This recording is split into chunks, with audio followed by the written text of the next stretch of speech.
Sahabat pecinta film dimanapun kalian berada, kembali lagi di channel Infinite Movie. Pada video kali ini kita akan kembali membahas sebuah film yang berjudul Shang-Chi and the Legend of the Ten Rings. Merupakan film terbaru dari Marvel yang rilis di tahun 2021. Yang mana pada film ini bercerita tentang seorang anak bernama Shang-Chi yang harus menghadapi masa lalunya setelah bertahun-tahun kabur dan menghindar. Tanpa berlama-lama lagi, langsung saja kita ke alur ceritanya.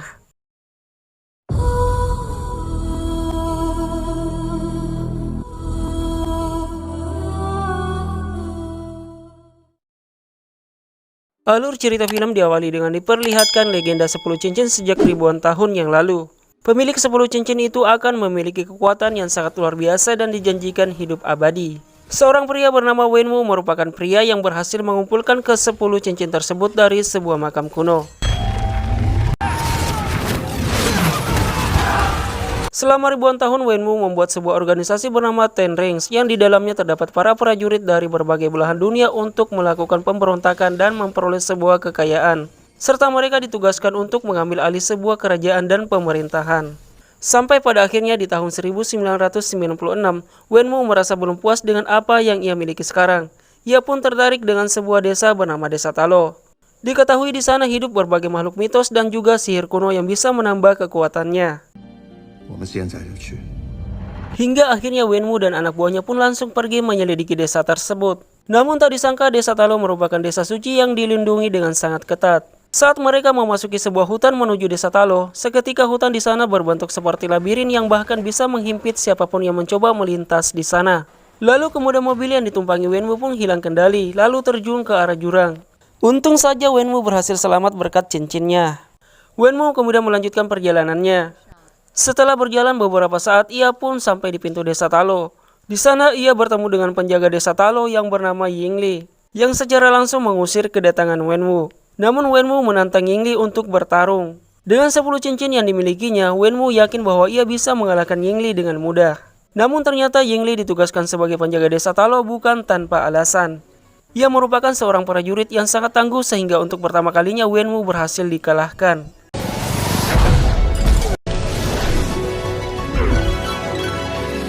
Tak disangka hal itu pun membuat Wenwu terpikat akan kecantikan dan kekuatan yang dimiliki oleh Yingli.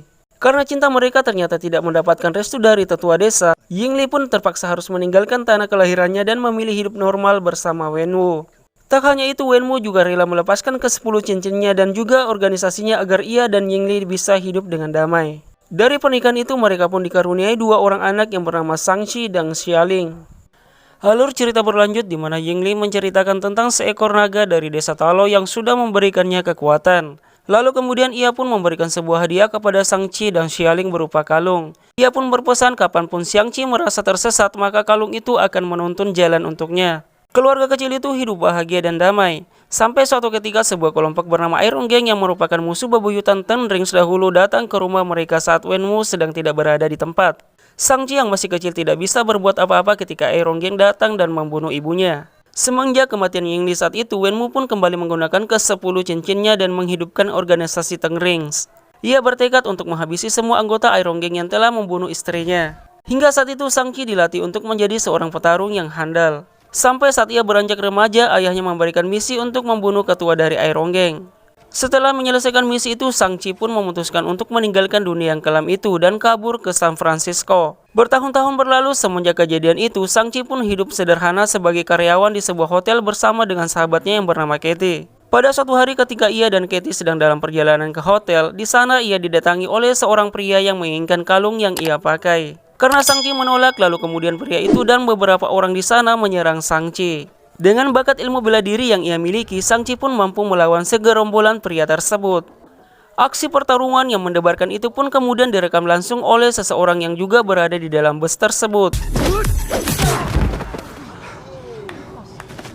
Setelah berhasil mengalahkan beberapa orang di sana, lalu kemudian seorang pria bertubuh besar yang duduk di kursi belakang bernama Reservis tiba-tiba bangun dan langsung mengeluarkan senjata dari tangannya. Dari penampilan pria itu, Shang-Chi tahu bahwa mereka adalah bagian dari anggota Ten Rings yang diutus oleh ayahnya. Oleh karena itu, Shang-Chi pun berusaha untuk mengalahkan mereka semua dengan bantuan Katie. Lalu kemudian Katie berlari ke arah kemudi bus dan mengikuti aba-aba dari Shang-Chi. Berkat kerjasama mereka, Shang-Chi dan Katie pun berhasil mengalahkan para anggota dari Ten Rings tersebut. Akan tetapi tanpa ia sadari, anggota dari Ten Rings tersebut berhasil merebut kalung yang ada di leher Shang-Chi. Setelah kejadian itu, Shang-Chi dan Katie pun langsung bergegas pergi ke Macau untuk mencari Xialing, adik perempuan Shang-Chi, yang ternyata juga memiliki kalung yang sama dengan milik Shang-Chi. Shang-Chi beranggapan bahwa adiknya juga pasti sedang dalam bahaya. Singkat cerita, Shang-Chi dan Katie pun sampai di Macau. Sesampai di alamat yang dituju, ternyata di sana merupakan klub pertarungan bebas. Keduanya kemudian disambut oleh John yang kenal dengan Shang-Chi melalui video viralnya di dalam bus. Di sana ia melihat Wong, rekan Dr. Strange, sedang bertarung dengan Abomination yang merupakan musuh Hulk di film Incredible Hulk. Lalu kemudian John mendaftarkan Shang-Chi di pertarungan berikutnya, di mana lawan Shang-Chi ternyata adiknya sendiri, yaitu Xialing. Diketahui dahulu saat Shang-Chi meninggalkan rumah, ia sempat berjanji akan kembali dalam 3 hari. Namun kenyataannya ia malah kabur dan meninggalkan Xialing bersama ayahnya. Karena merasa kecewa, di sana Shang-Chi pun dihajar habis-habisan oleh Xialing.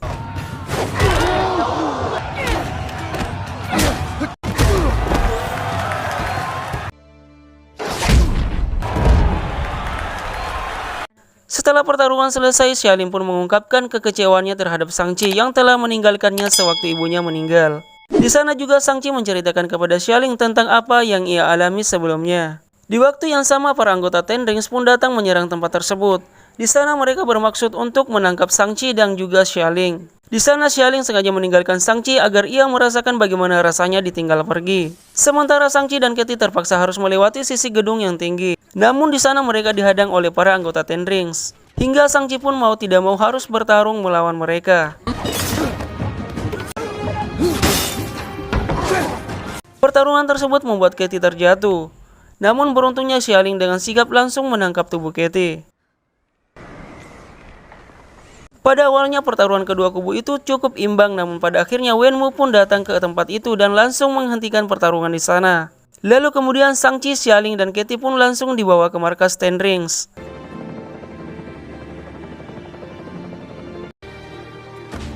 My son is home.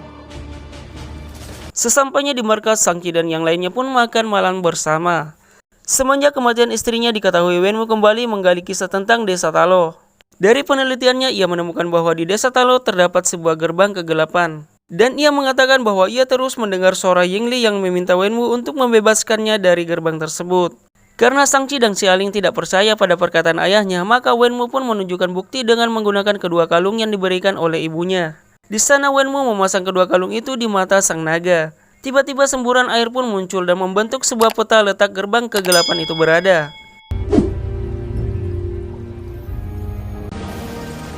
Moving maze.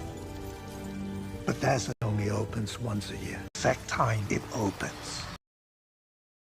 Jadi inilah alasan mengapa Wenwu kembali mengumpulkan anak-anaknya agar mereka bisa membantunya. Namun tetap saja Shang-Chi dan Xialing tidak setuju dengan rencana ayahnya itu. Karena bagaimanapun juga mereka tak ingin bertarung melawan penduduk Desa Talo, desa kelahiran ibunya.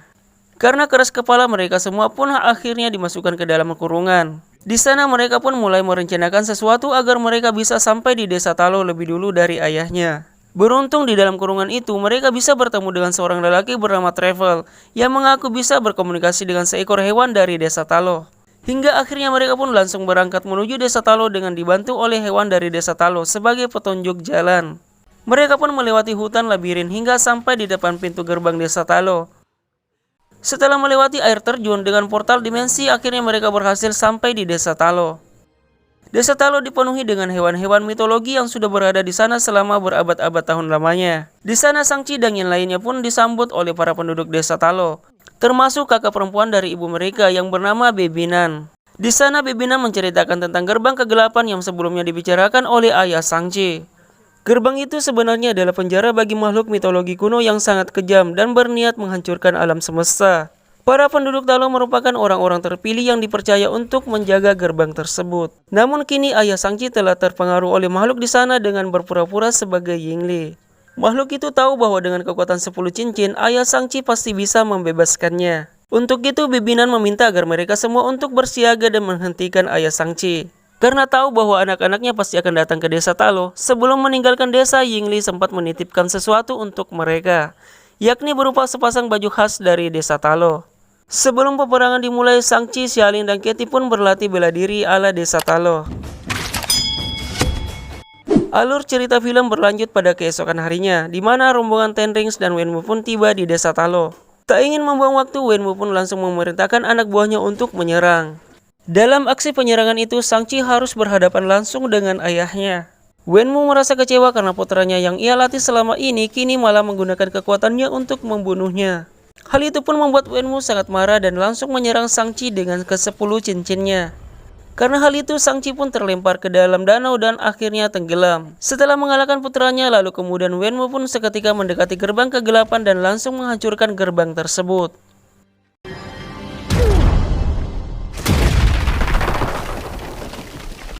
Para makhluk penghisap jiwa pun mulai terbebas. Sebelum makhluk mengerikan lainnya keluar dari gerbang, Bibi Nan pun menginstruksikan kepada para anggota Ten Rings untuk bersatu dan bekerja sama dengan mereka.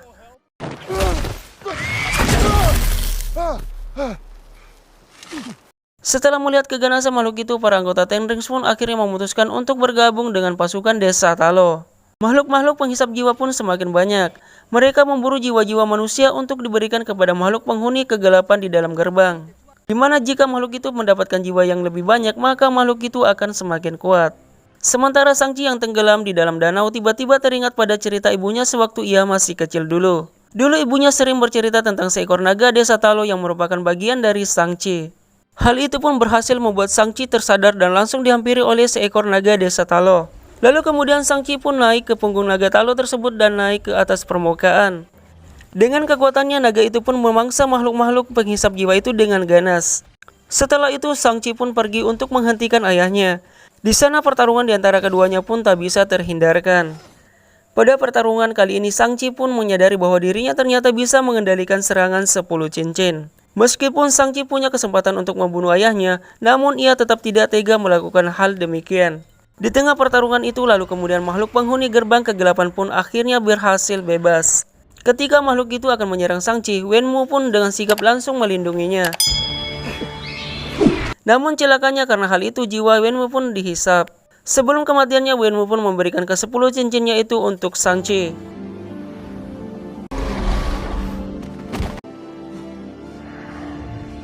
Lalu kemudian di sana Shang-Chi diselamatkan oleh naga Talo yang sekarang telah dinaiki oleh Xialin. Ketika makhluk itu sudah semakin kuat, ia pun berniat menghisap jiwa naga Talo. Beruntung sebuah panah tiba-tiba datang dan menembus leher makhluk tersebut, dan rupanya panah itu berasal dari Katy. Kesempatan itu pun langsung dimanfaatkan oleh Shang-Chi dan Xialin untuk melancarkan segala serangan. Dengan bantuan Xialin dan naga Talo, Shang-Chi pun menembakkan ke-10 cincinnya dan meledakkan tubuh makhluk penghisap jiwa itu hingga hancur berkeping-keping.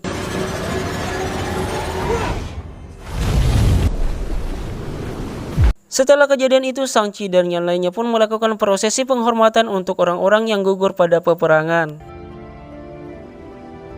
Beberapa hari kemudian, Shang-Chi dan Katy kembali ke San Francisco. Di sana mereka menceritakan semuanya kepada temannya tentang apa yang sudah mereka alami. Tentu saja mereka tak percaya akan cerita Katy dan Shang-Chi. Dan tak lama kemudian Wong datang dengan portalnya. Ia lalu mengajak Shang-Chi sebagai pemegang 10 cincin dan Katy ikut dengannya ke suatu tempat.